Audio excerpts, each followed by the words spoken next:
निधिरुदारधि भक्ति त्रिकम न यस्यास्ति काम मोहादयो मुने।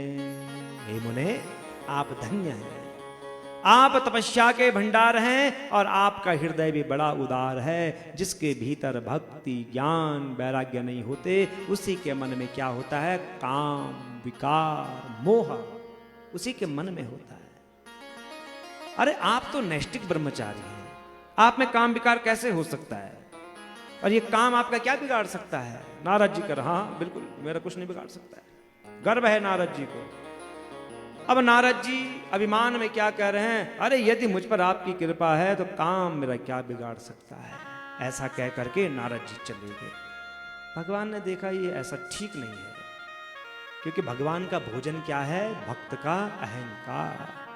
भगवान फल थोड़े नहीं खाते, हम ये जो मिठाई चढ़ाते हैं भगवान थोड़े नहीं खाते हैं।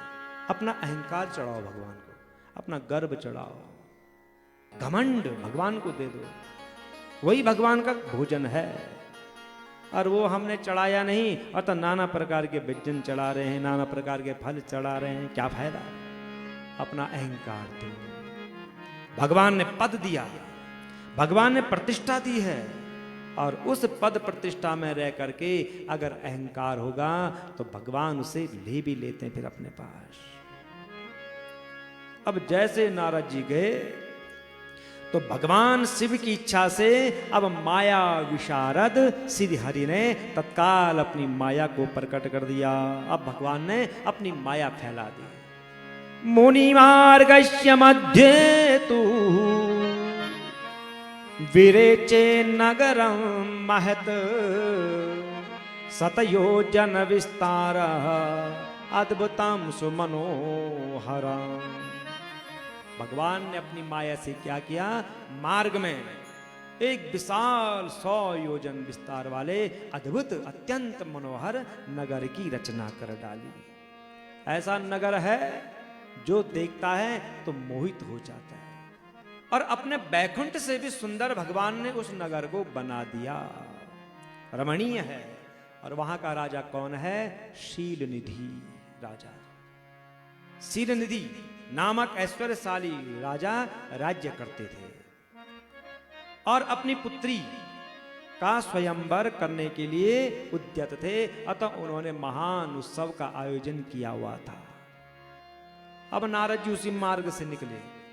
जैसे नारद जी आगे बढ़े, नारद जी फिर पीछे हो, कहीं मैं बैकुंठ में तो नहीं घूम रहा हूं? लगता है कि मैं अभी बैकुंठ में घूम रहा हूं।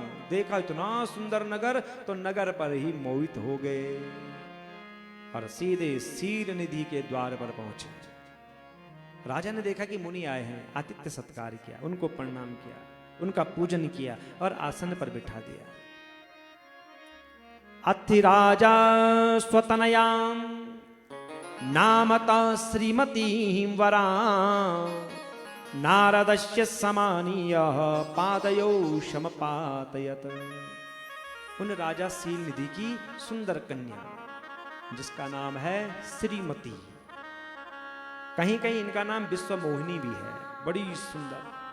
राजा ने अपनी कन्या को बुलाया, बेटा इधर आओ, देखो महात्मा आए हैं, त्रिकालदर्शी हैं, बहुत ज्ञानी हैं, इनका आशीर्वाद तो जो है कि जिसको मिल गया उसका भाग्य बदल जाता है।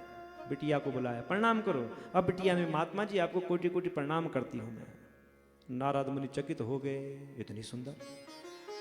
नारद मुनि उसको आशीर्वाद देना तो दूर, उसकी सुंदरता को देख करके चकित हो गए और राजा से पूछते, हे राजा ये कन्या कौन है? राजा ने कहा पहले आशीर्वाद तो दो। मुनि ने कहा आशीर्वाद तो दे दूंगा, पर है कौन इतनी सुंदर? तो शीलनिधि कहते हैं, हे मुने ये मेरी कन्या है, इसका नाम श्रीमती है। इसके विवाह का समय आ गया है, तो ये सुंदर मैंने स्वयंवर रचा हुआ है, और ये स्वयं वर को चुनने के निमित्त स्वयंवर में जाने वाली है। तो मैं चाहता हूं इसका भाग्य बताइए आप। अब ये कुछ ही देर में स्वयंवर मंडप में जाएगी, और जो इसको सुंदर लगेगा, जो इसको अच्छा लगेगा, उसी के साथ ये विवाह करेगी। तो महात्मा जी मैं चाहता हूं थोड़ा भाग्य तो देखना कि मेरी पुत्री को कैसा वर मिलेगा, ये बता दीजिए मुझे। अब राजा के इस प्रकार पूछने पर काम से विवल हो गए महात्मा जी। काम विकार उत्पन्न हो गया। कहाँ तो भगवान शंकर से कहा था मैंने काम पर विजय प्राप्त कर ली, ब्रह्मा जी से कहा था मैंने काम को जीत दिया, भगवान विष्णु से कहा था कि मैंने काम को जीत दिया है, और आज विश्व मोहिनी को देख करके काम इनके भीतर प्रवेश कर गया है। अब नारद जी कह रहे हैं किसका भाग्य, किसका आशीर्वाद, ये मुझे कैसे मिलेगी। ये देखो, ये होती है भगवान की माया। अब नारद जी उसे प्राप्त करने की सोच रहे हैं, मैं क्या करूं कि इसका विवाह मेरे साथ हो जाए। और उसके रूप को देख करके मुनि वैराग्य भूल गए। भूल जाते मुनि वैराग्य। मुनि ये भूल गए कि मैं कौन हूं, मैं कहां से आया हूं, मैंने कैसी तपस्या करी है। मुनि सारा वैराग्य भूल गए। देखी रूप मुनि विरति विषारी, देखी रूप मुनि विरति विसारी, बड़ी पार लगी रहे बिचारी, बड़े पार लगे रहे बिचारी। बार बार नारद जी सोच रहे हैं मैं ऐसा कौन सा उपाय करूं कि जिससे ये मुझे मिल जाए। और राजा से कहते हैं आओ हम तुमको इसका भाग्य बताते हैं। हे राजन सुनो, इसका जो पति होगा वो भगवान शंकर के समान वैभवशाली, जिसने काम पर विजय प्राप्त करी होगी वही इसका पति होगा। इशारा अपनी ओर था नारद जी का, जिसने काम को जीत लिया है वही इसका पति होगा। इतना कहा और नारद जी चले गए। काम के वशीभूत हो गए नारद जी। शिव की माया ने उन्हें मोह में डाल दिया। अब मुनि मन ही मन सोचने लगे कि राजकुमारी को कैसे प्राप्त किया जाए। अगर ये नहीं मिली मुझे तो क्या होगा फिर मेरा। तो मन में विचार करते हैं कि समस्त नारियों को सौंदर्य बहुत प्रिय होता है, उनको सुंदरता बहुत अच्छी लगती है। तो ऐसा विचार करके और काम से विवल हुए मुनिवर भगवान विष्णु का रूप ग्रहण करने के लिए और तत्काल कहाँ जाते हैं, बैकुंठ लोक में। सोचा कि अब भगवान विष्णु ही मेरे कार्य को सिद्ध कर सकते हैं। भगवान विष्णु देखा करे नारद जी आ रहे हैं। नारद जी पहले तो घमंड में आए थे कि मैंने काम को जीत दिया है। अब नारद जी प्रभु प्रणाम। भगवान ने कहा नारद जी कैसे आना हुआ। तो नारद जी ने सारा वृत्तांत बता दिया। एक नगर है, वहां का राजा शीलनिधि, उसकी कन्या श्रीमती, उसका स्वयंवर हो रहा है। तो भगवान ने कहा होने दो, तुम्हें क्या मतलब, तुम तो बैरागी हो, तुमने तो काम को जीत दिया है, क्या है तुमको इससे मतलब। नारद जी ने कहा प्रभु इच्छा तो मेरी भी बहुत कर रही है। भगवान ने कहा क्या इच्छा है तुम्हारी। तो नारद जी कहते हैं यदि दास्यसि रूपम में तदा ताम प्रप्नुयाम ध्रुवम, तदरूपम सा बिना कंठे जयमालाम न धार्यति। हे प्रभु बहुत सुंदर है वो। तो भगवान ने कहा क्या हुआ तो सुंदर है, तुम्हें क्या मतलब उससे।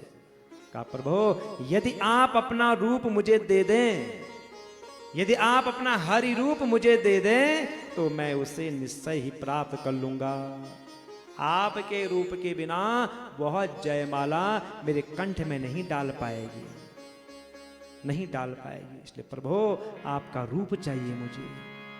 आपन रूप देहु प्रभु मोहि, आपन रूप देहु प्रभु मोहि, आपन रूप देहु प्रभु मोहि, आपन रूप देहु प्रभु मोहि।